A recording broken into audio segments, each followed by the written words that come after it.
Assalamualaikum warahmatullahi wabarakatuh. Kami dari kelompok 8 mata kuliah kebijakan publik akan memaparkan hasil analisis kebijakan vaksinasi COVID-19. Saya Kavita Julia dengan NIM 210. Saya Aulia Harunisa dengan NIM 211. Saya Debra Mesti Putri dengan NIM 212. Saya Widya Ayu Arifianti dengan NIM 248. Saya Sitiati Sarahmat dengan NIM 249. Identifikasi masalah vaksinasi.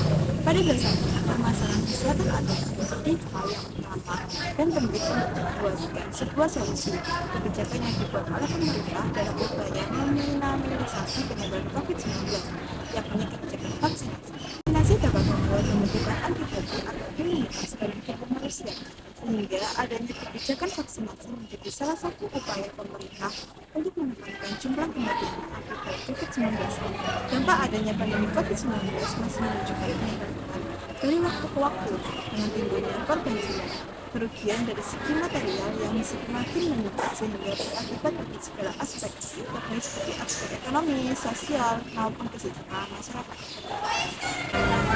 Pandemi COVID-19 bukan hanya menunjukkan pemerintah saja, akan tetapi perlu adanya kontribusi serta sinergitas dari seluruh elemen bangsa akibat adanya COVID-19 juga memaksa masyarakat bukan hanya di negara Indonesia saja, akan tetapi juga negara di seluruh dunia akan membatasi kegiatan atau aktivitas karena kasus penyebaran yang masif dengan tingkat risiko yang signifikan maupun kesulitan keadaan yang seperti ini memaksa seluruh sektor untuk saling bekerjasama membaur dalam mencari solusi agar kehidupan COVID-19. Program vaksinasi yang diberikan oleh pemerintah merupakan salah satu kebijakan untuk mencegah terpaparnya virus COVID-19. Akan tetapi, adanya kebijakan tersebut membuat masyarakat sebagian besar yang kontra bersumsi bahwa vaksinasi tidak efektif, bahwa menurut vaksinasi tidak efektif dari penularan virus COVID-19 berdasarkan asumsi dari masyarakat yang menilai bahwa dari keuntungan ekonomis dan memaksa penggunaan produk vaksinasi menggunakan kekuasaan dan Adanya vaksinasi COVID-19 ini diharapkan menghasilkan kekebalan pada orang yang menerima vaksin. Meskipun pada prosesnya membutuhkan cukup banyak waktu, muncul rasa ragu yang dirasakan oleh masyarakat atas dasar kecemasan yang disebabkan karena minimnya informasi yang jelas, akurat, dan memadai. Kebijakan program vaksinasi COVID-19 di Indonesia mendapatkan tanggapan yang berbeda-beda dari masyarakat. Terdapat yang pro maupun kontra. Munculnya banyak sumber berita, terutama mengenai berita hoax, yang dapat mempengaruhi persepsi masyarakat Indonesia terhadap kebijakan vaksinasi. Dalam implementasi kebijakan vaksinasi yang diperuntukkan bagi masyarakat, masih ditemui permasalahan atau hambatan, yakni masyarakat yang kurang mempercayai adanya vaksinasi, ragukan efektivitas vaksinasi, adanya masyarakat yang takut terhadap jarum suntik, ketakutan bagi masyarakat yang memiliki riwayat penyakit bawaan atau penderita komorbid. Ditemui juga beberapa masalah yang terjadi seperti realisasi vaksin kepada sasaran jauh dari target yang ditetapkan, sasaran penunjang internet pada fasilitas kesehatan. Penyelenggara memiliki kecepatan yang rendah sehingga kerap bermasalah saat melakukan pencatatan melalui aplikasi yang tersedia, dan juga stok vaksin yang terbatas. Pada analisis kasus vaksinasi COVID-19 di Surabaya, kurang merataannya pendistribusian vaksinasi COVID-19 di Surabaya menyebabkan beberapa masyarakat mengantri untuk melakukan vaksinasi COVID-19. Selain itu, vaksinasi COVID-19 yang kurang lancarnya pendistribusian atau ketidakmerataannya pendistribusian menjadi poin utama yang menjadi penghambat pendistribusian COVID-19. Beberapa penyebab kekurangannya stok vaksin di kota Surabaya adalah terjadi ketika semua orang atau sebagian masyarakat ingin melakukan vaksinasi namun dibatasi.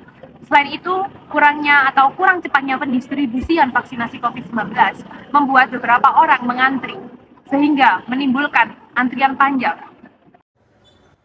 Vaksinasi di Surabaya menyasar hampir 2,5 juta orang, sementara dosis vaksin yang sudah disuntikan sebanyak 2,1 juta dosis. 487.000 warga Surabaya sudah menerima vaksin dosis lengkap, Sementara warga dengan KTP luar Surabaya sebanyak 254.000 orang. Pemerintah Kota Surabaya mengaku membutuhkan 4-5 juta dosis vaksin karena memperhitungkan banyaknya warga dari luar Surabaya yang menjalani vaksin di sini. Kota Surabaya membenarkan pemberian vaksin di tempat layanan kesehatan tersendat karena jumlah kiriman vaksin hanya mencapai 5.000 per hari, jauh di bawah kapasitas kemampuan vaksinasi Kota Surabaya. Selanjutnya, kebijakan vaksinasi.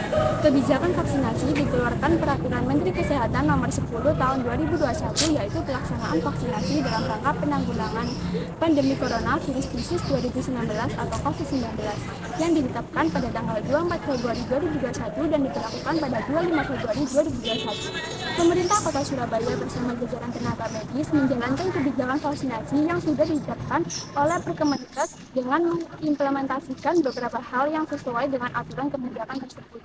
Berikut merupakan implementasi dari kebijakan Perkemenkes Nomor 10 Tahun 2021. Yang pertama, melakukan pendataan secara menyeluruh dan analisis untuk mengidentifikasi dan menjangkau populasi yang belum divaksinasi atau yang membutuhkan perhatian khusus.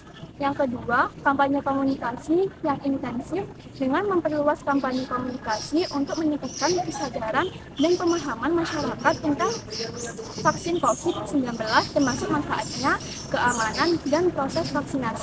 Yang ketiga, vaksinasi massal di tempat-tempat publik dengan mengatur acara vaksinasi massal di tempat-tempat publik yang ramai seperti pusat perbelanjaan, stadion, atau tempat ibadah untuk memfasilitasi akses vaksinasi bagi banyak orang sekaligus. Yang keempat, pendekatan komunitas dengan melibatkan tokoh-tokoh komunitas, pemimpin agama, dan organisasi lokal dalam mendukung upaya vaksinasi serta mengatasi kekhawatiran atau keraguan yang mungkin ada di antara masyarakat. Yang kelima, peningkatan kerjasama dengan pemerintah pusat dengan berkoordinasi lebih lanjut dengan pemerintah pusat untuk memperoleh pasokan vaksin yang cukup dan mendukung implementasi kebijakan vaksinasi yang efektif.